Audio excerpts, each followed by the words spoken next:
হয়েছে বলো তোমার? হঠাৎ করে এরকম ভাবে ডাকলে তোমরা? আমি তো প্রথমে ভেবেছিলাম আসবোই না। গণেশ পুজোতে তোমরা এলে না, আমার যে কি রাগ হয়েছে কি বলবো। তুমি খুব ভালো করে জানো অনামিকা, লৌকিকতার গল্প করার জন্য আমরা তোমাকে ডাকিনি। তোমাকে নিয়ে আমরা দুজনেই খুবই চিন্তায় আছি।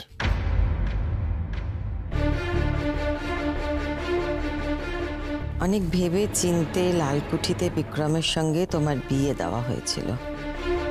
আমরা ভেবেছিলাম এই বিয়েটার পরে অনেক কিছু ঠিক হয়ে যাবে।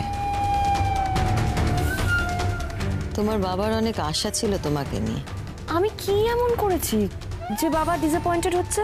তুমি কিছুই করছো না, সেটাই আমার ডিসঅ্যাপয়েন্টমেন্টের কারণ। আমরা ভেবেছিলাম তুমি তোমার লক্ষ্যে স্থির থাকবে, ঠান্ডা মাথায় প্রতিটা পদক্ষেপ নেবে, কিন্তু তুমি সমস্ত কিছু ঘেঁটে ফেলছো। তুমি কিন্তু তোমার লক্ষ্যটা ভুলে যাচ্ছ অনামিকা। আর সব থেকে বড় কথা, আমার মনে হচ্ছে তুমি তোমার অতীতটা ভুলে যাচ্ছ।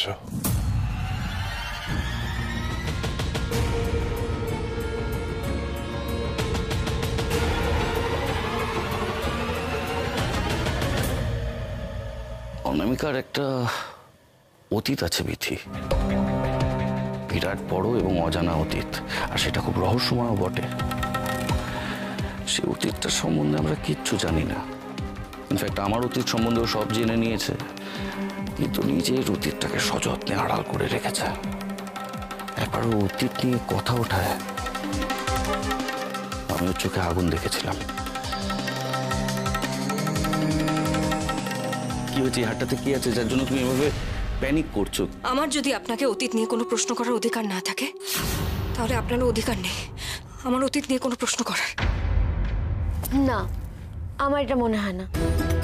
দেখ, ও হয়তো ওই ব্যাপারটা নিয়ে কথা বলতে কমফোর্টেবল নয়, সেই কারণে বলেনি।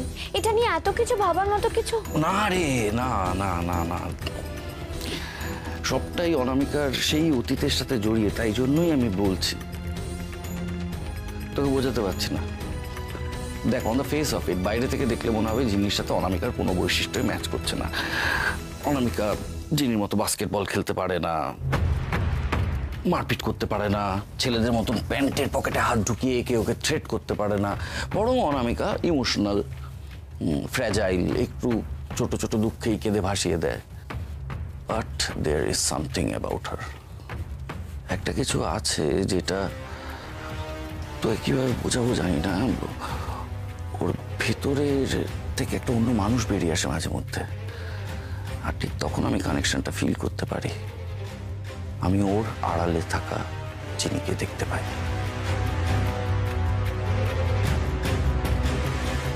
আমি একটা কথা কিছুতেই বুঝতে পারছি না ভিক, যে কোনোভাবেই জিনির মতো নয়, সে কি করে জিনি হতে পারে? আমি তোকে বোঝাতে পারছি না, জানিস তো। আচ্ছা, তোকে আরেকটু সহজ করে বলি, আমার সাথে অনামিকার প্রথম কোথায় দেখা হয়েছিল বলতো? কোথায়? গোপাল স্নানঘাটে। ওখানেই তোকে চিনি নিয়ে যেত না? তুই বলেছিলে আমাকে যে ওখানে নাকি তোরা কি সব নৌকা টৌকা গুনতি। তুই এখনো যাস ওখানে? হ্যাঁ, আমার মন ভালো না লাগলে, আমার যদি নিজেকে একা একা লাগে, আমি ওখানে যাই। কারণ আমাকে যিনি বলেছিল, যখন তুই আমাকে কোথাও খুঁজে পাবি না, তুই আমাকে ওখানে খুঁজবি। অনামিকাকে আমি ওখানেই খুঁজে পাই। যখন কোথাও খুঁজে পাবি না, এখানে আসিস, ঠিক পাবি। এক্সকিউজ মি, মন্দিরটা কোন দিকে একটু বলতে পারবেন?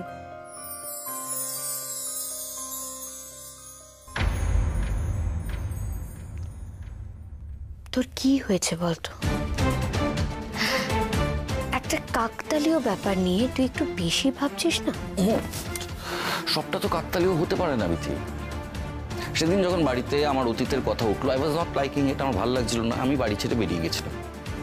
কিন্তু বাড়ি ছেড়ে আমি কোথায় যাব সেটা একমাত্র অনামিকা আন্দাজ করতে পেরেছিল। শি ওয়াজ কনফিডেন্ট ও ঠিক ওখানে পৌঁছে যায়।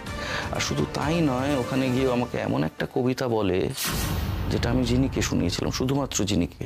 কবিতাটা হেলাল হাফিজের।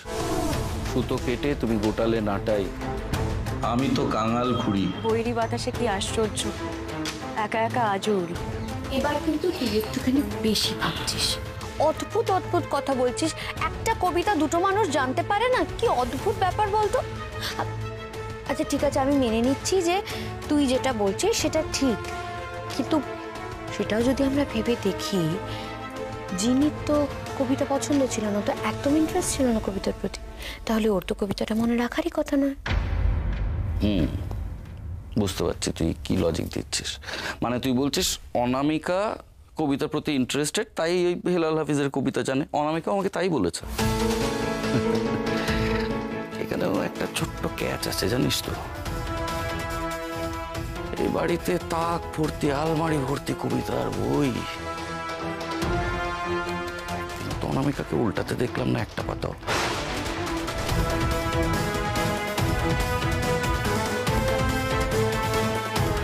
এর থেকে আমার মনে হওয়া স্বাভাবিক নয় কি যে অনামিকা আসলে একটা কবিতাই জানে, সেটা ওই হেলাল হাফিজের কবিতাটা। শুধু তাই নয়, সেদিনও আমাকে আরেকটা কথা বলেছিল, যেটা বেশ সন্দেহজনক। পরন্ত বিকেলের রোদ আমার গায়ে লাগলে আমার জ্বর আসে। তোমার তো আবার পরন্ত বিকেলের রোদ গায়ে লাগলেই জ্বর আসে। যেটা জিনি ছাড়া আর কেউ জানতে পারে না। আমি ওকে এটা নিয়ে জিজ্ঞাসা করায় ও বলে যে ওর বাবারও নাকি একই রকম সিমটমস আছে। পরে আমি জানতে পারি যেটা সর্বৈব মিথ্যে। আমি যখন আঙ্কেলকে জিজ্ঞাসা করি তার এরকম সিচুয়েশনে জ্বর আসে কিনা, আঙ্কেল অবাক হয়ে বলেন তার শেষ জ্বর এসেছিল ছোটবেলায়। আরো খটকা, আমাকে বাঁচাতে যেভাবে ওয়ার্কশপে গিয়ে পৌঁছলো, তুই যদি মনে করে দেখিস সেটা একটু আশ্চর্য নয়। ওয়ার্কশপটা আমাদের এত পুরনো প্রপার্টি যে আমরা নিজেরাই ভুলে গেছি, অলমোস্ট কেউ জানে না। আর সেখানে অনামিকা, যার শৈশব পুরো বিদেশে কেটেছে, সে ডিরেক্ট পৌঁছে গেল আমাকে উদ্ধার করতে। আর তুই তো ওখানে ছিলিস, বাকিটা তুই জানিস। তারপর আমার হাতের লেখা বুঝে যাওয়ার ব্যাপারটা একবারে কি করে সম্ভব রে? ছাতিম ফুলের অ্যালার্জিটার কথাই যদি বলি, সেটাই বা কি করে সম্ভব? কি এটা অনামিকা? কি ইউক্যালিপটাস অয়েল?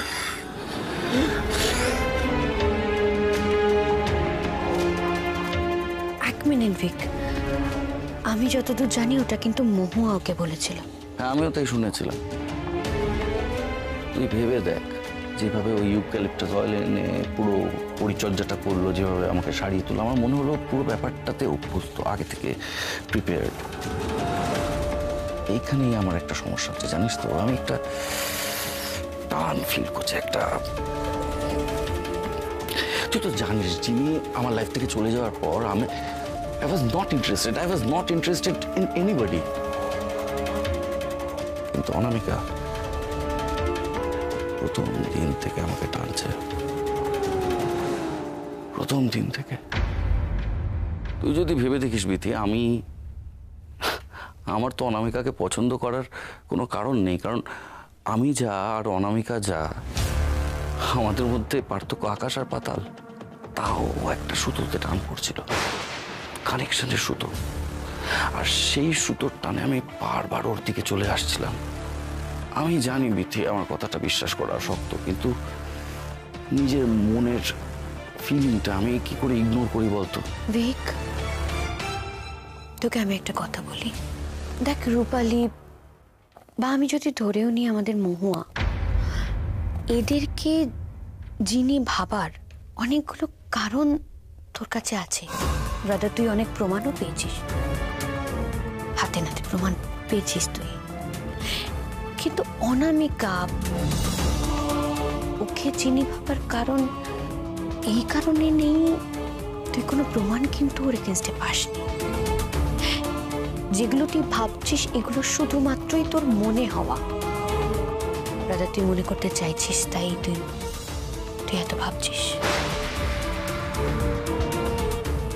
মানে কি বলতে চাইছিস তুই? আমার মনে হয় তুই চাইছিস অনামিকাই জেনে তাতে তোরই সুবিধে, কারণ তুই অনামিকার প্রতি দুর্বল হয়ে পড়ছিস ভিক।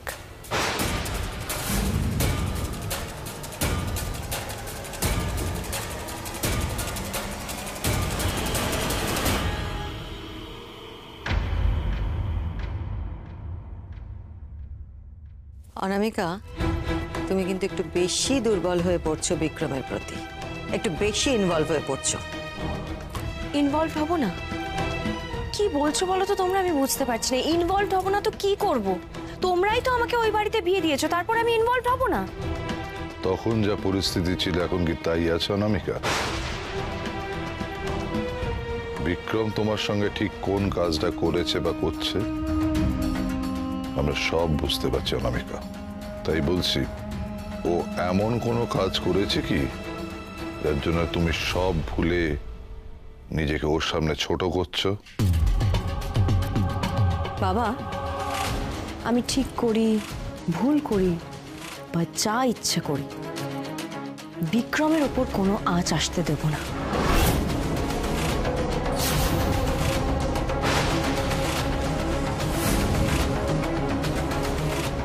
তোর কি মনে হয় না তুই একটু বেশি দুর্বল হয়ে পড়েছিস বিক্রমের ওপরে? হ্যাঁ, দুর্বল হয়ে পড়েছি। কেন হব না? বিক্রম আমার হাজবেন্ড। তাহলে এটাই বলতে চাইছো তো যে তুমি ওকে ভালোবেসে ফেলেছো? হ্যাঁ, আমি বিক্রমকে ভালোবাসি। আর একটা কথা আমি তোমাদের বলে রাখছি, কেউ কখনো যদি বিক্রমের কোনো রকম ক্ষতি করার চেষ্টা করে, আমি ওর পাশে ঢাল হয়ে দাঁড়াবো।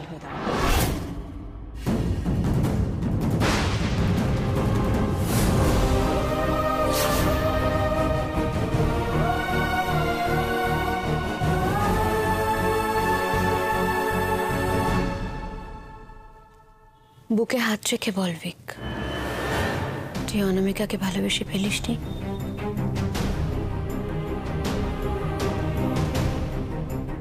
এই কথাটার অর্থ কি বলতো?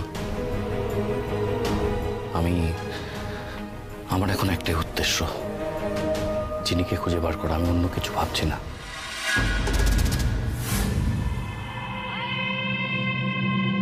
তাহলে এগুলো মাথা থেকে বের করে ফেল। তেমন কিচ্ছু নয় যেটা তুই ভাবছিস। অনামিকা জিনি নয়, এটা মেনে নে। আর তাছাড়া অনামিকা খুব ভালো একটা মেয়ে। ও লালকুঠিতে আসার পর বিভিন্ন ঘটনার সঙ্গে জড়িয়ে গেছে মাত্র।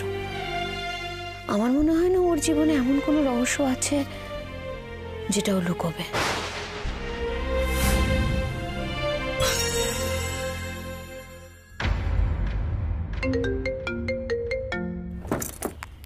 হ্যালো, টিং টং।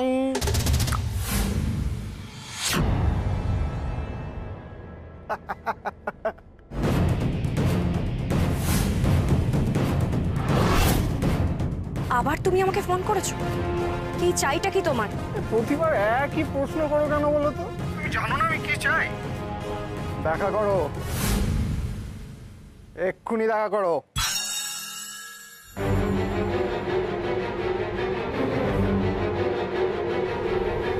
আজকে আমি দেখা করতে পারবো না।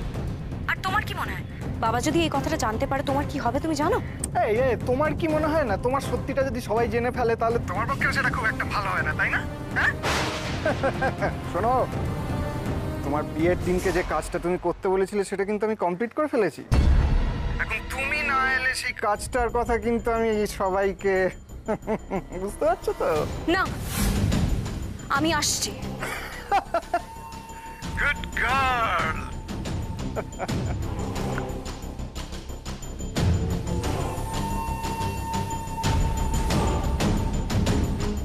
বাড়িতে যাবেন তো ছোট ম্যাডাম? না,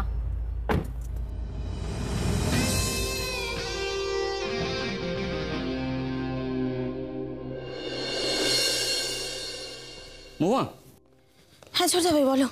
অনামিকা তো বাড়িতে গেছে। হ্যাঁ, তো আমাকে তো বলেও গেল না কখন ফিরবে, এখনো তো ফেরেনি। তোমাকে কিছু বলে গেছে? আমার তো ফোন ধরলো না। না মানে আমি তো ক্লায়েন্ট মিটিংয়ে বেরোচ্ছি, তাহলে ওকে নিয়ে আসতাম গাড়িতে।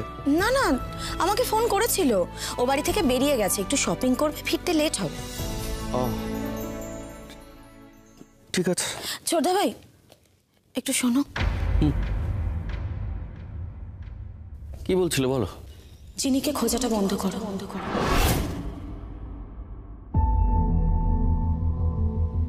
মানে এই কথাটা কেন বলছো তুমি?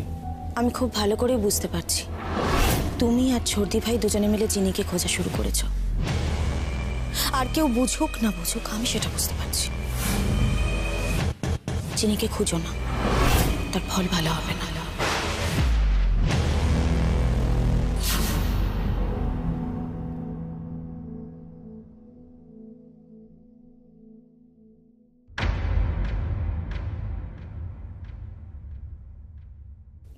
মহুয়া আমাদের আটকানোর চেষ্টা করছে কেন? কি মোটিভটা কি ওর? তাতে ওর কি লাভ?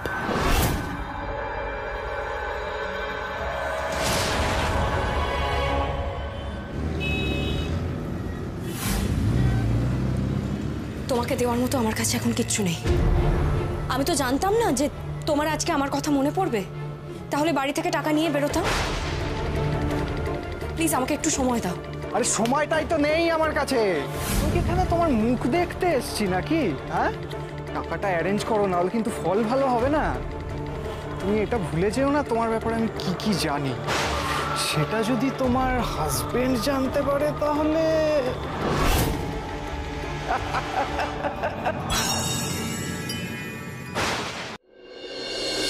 এই লোকেশনটা তো গোলমেলে, কিছুই তো বুঝতে পারছি না।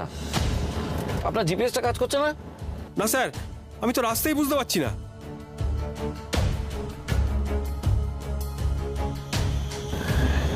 এই এই সরু গলিতে গাড়িটা ঢুকিয়ে ফেললেন?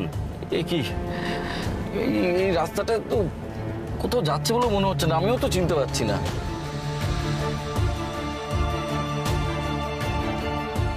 আমার কাছে এখন কোনো টাকা পয়সা নেই।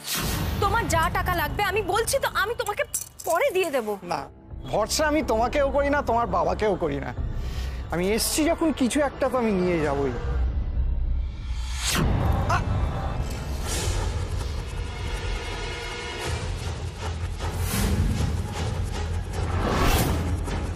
এটা তুমি কি করলে? এটা আমাকে আমার মা দিয়েছিল। এটা ফেরত দাও, ফেরত ফেরত দাও এটা প্লিজ। মা তোমায় দিয়েছে, তুমি আমায় দিয়ে দিলে।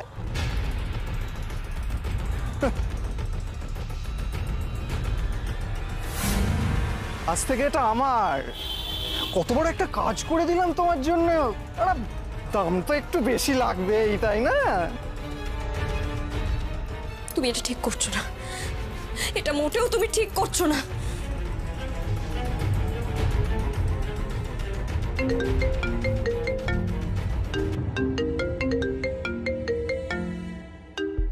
হ্যাঁ হ্যাঁ দেখুন, আমি বুঝতে পারছি, হ্যাঁ আমি বুঝতে পারছি যে আমরা ভুল রাস্তায় এসে গেছি। মানে আপনারা একটু ওয়েট করুন, আমরা আসছি।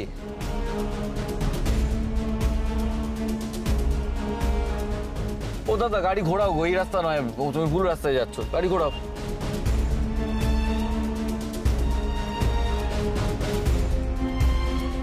হ্যাঁ হ্যাঁ, এটা নাও, এটা নাও।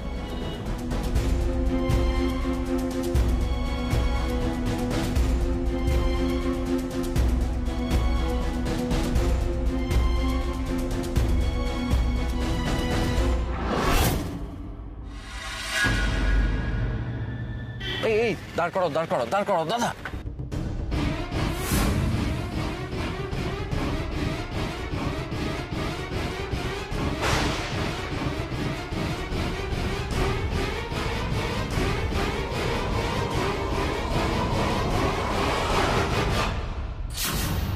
অনামিকা এখানে কি করছে? আর সঙ্গে এটাকে?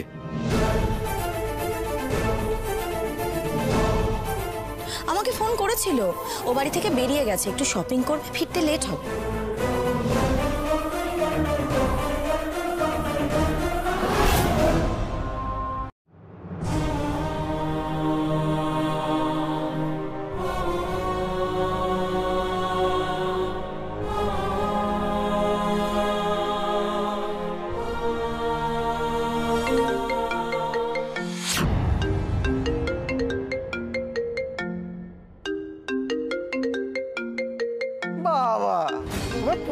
মিশ্রা ফোন করেছে, ধরো। আরে ফোনটা ধরো।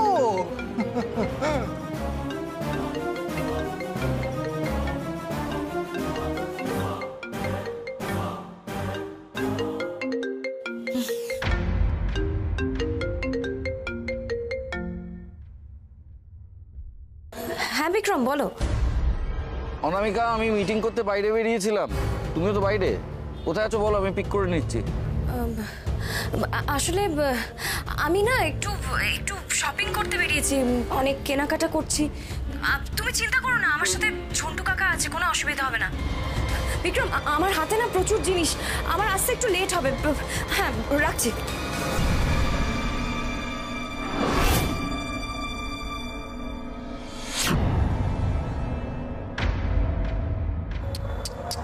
আহারে অনামিকা, মিথ্যে বলতে হলো।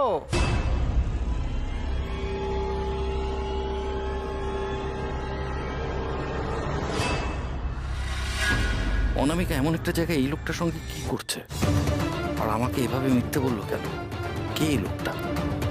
অনামিকার সঙ্গে ওর কি দরকার?